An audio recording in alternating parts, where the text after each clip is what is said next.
All right. Hello, everyone. My name is Adam Dean. I'll be your instructor for this semester, and welcome to Victimology. I'm going to tell you a little bit about myself. Some of you may have had me for other classes, so this might be repetitive, but for those of you who don't know me, this is my second year at Georgia Southern. I came from Northwest Georgia. So if you know anything about like the Dalton area, I came from Chatsworth, which is my hometown, and then I grew up in Dalton. So I spent most of my life in that Northwest Georgia area. I graduated undergrad and went straight into being a juvenile probation officer. Um, did that for about 3.5 years, was a probation officer, and then moved into supervision, supervised probation unit, and then a high intense probation unit. Then I transitioned into child welfare. And I spent the last 8.5 years, almost 9 years in child welfare, child protective services, uh, investigating allegations of abuse and neglect.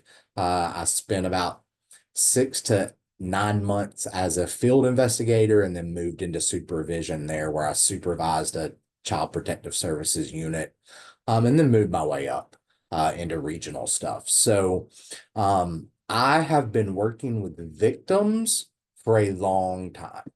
And so I'm really excited to be teaching victimology just because I think a lot of my field experience can kind of be valuable to you. Um, I have two master's degrees. I have a master's in criminal justice from Lamar University, and then I have a master's in public administration from the University of West Georgia. Um, I have a miniature schnauzer who you will see a lot. He's not here now because I'm in my office, but you will see him make appearances in the lectures because he likes attention. And so you never know. He'll be in the background sleeping and playing with the ball, maybe carrying my sock, something like that. So his name is Riker. And just he'll be there. So um let's talk a little bit about victimology. So far in your criminal justice journey, you have been looking at crime and criminals um, through the eyes of the criminal or the eyes of the system.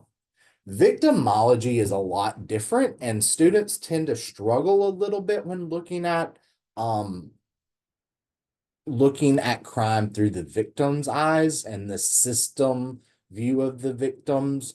And so I just want to kind of start off by saying some of the concepts are hard to wrap your head around just because the way you've been trained is to look at it from a different lens.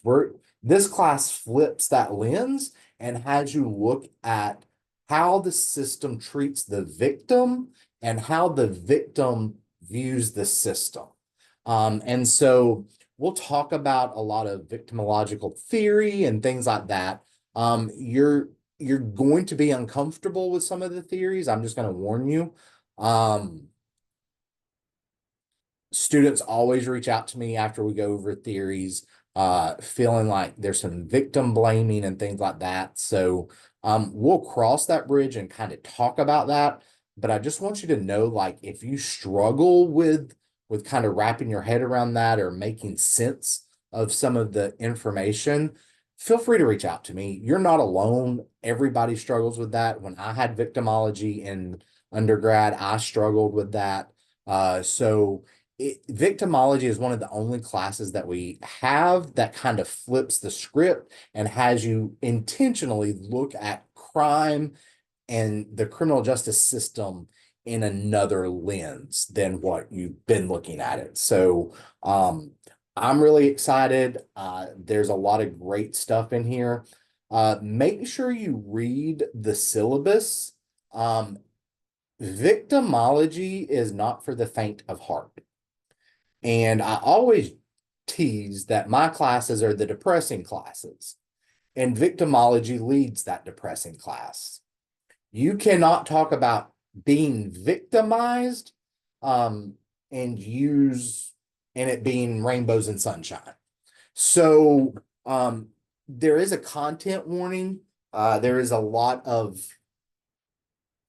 uncomfortable conversations. We're going to talk about child abuse. We're going to talk about sexual abuse. We're going to talk about rape. And so some of this stuff may hit home. And if it gets a little too real or it makes you really uncomfortable, take a break. And take care of yourself. I have a link to the counseling center. If you need to utilize that, that's what they're there for. Some of the topics that we discuss can trigger some things, so just be mindful of yourself and take care of yourself as we go through this.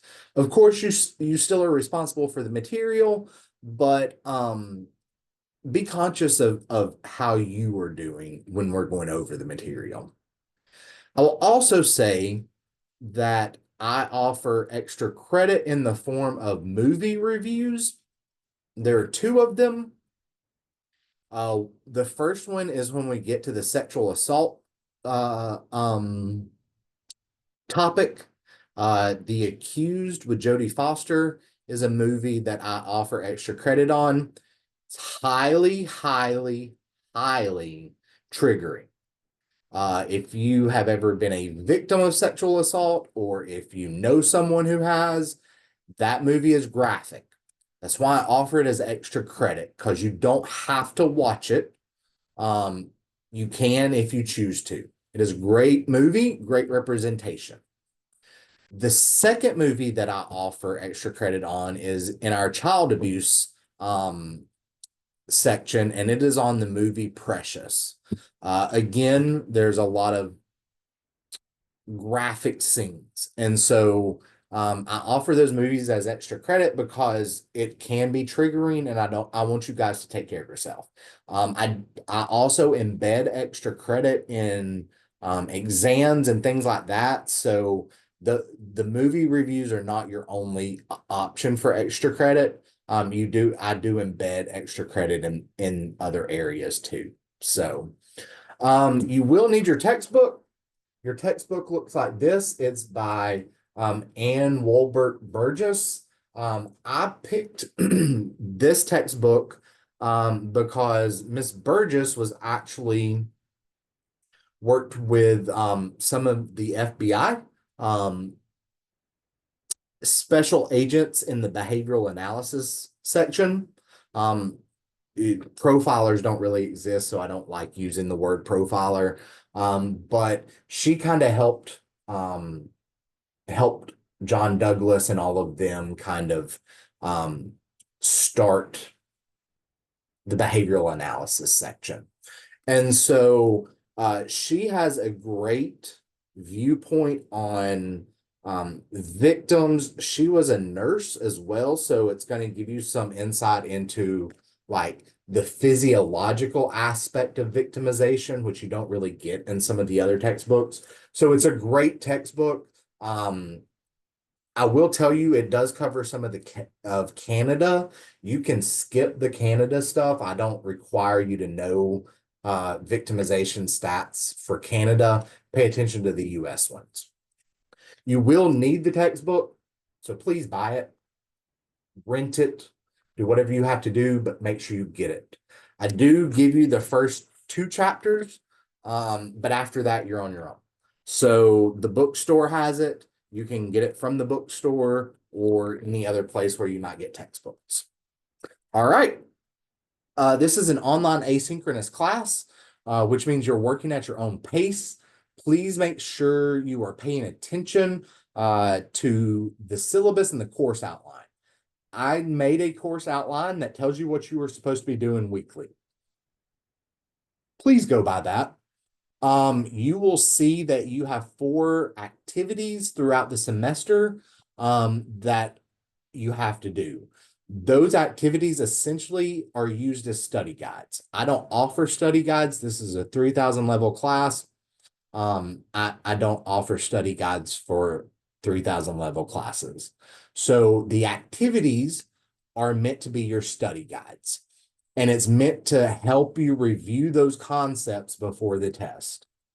I also offer weekly kind of summaries of what you should be learning and things like that in the weekly introduction. So make sure you're paying attention to that and looking kind of at those summaries and things like that. If you have any questions, don't hesitate to reach out to me. Check the syllabus on how to reach out to me. Please make sure you include your class name. That way it's easier for me to kind of answer questions based on what class you're in. I'm teaching 4 classes this semester, so and they're all different classes. So it's just easier if you tell me what class you're in. That way I know where to go. If you are on campus and want to drop by my office, you're more than welcome to do so. I moved offices from last semester, so I am now in the criminal justice suite in Carroll, on the back side in room 1089, which is on the back side. So feel free to drop in. If I'll post my student study hours, which are office hours. And so I'll post that in Folio so you'll know when I'm actually going to be here. But if you have any need to meet with me outside of those hours, things like that, I'm very flexible. So just hit me up. We'll schedule something. If you are strictly online student and you want to meet with me, shoot me an email. We'll set up a Zoom, things like that. So I'm here for your success. So utilize that. All right. I hope you all have a great semester. I look forward to learning with you this semester. And like I said, feel free to reach out if you have any questions. Keep the counseling resources close to you. That way, if something does come up and is triggering, you have those resources at your fingertips. It's the hyperlink in the syllabus. So you just click on it, it'll post everything up. All right. Hope you all have a great semester. I'll talk to you in virtual life.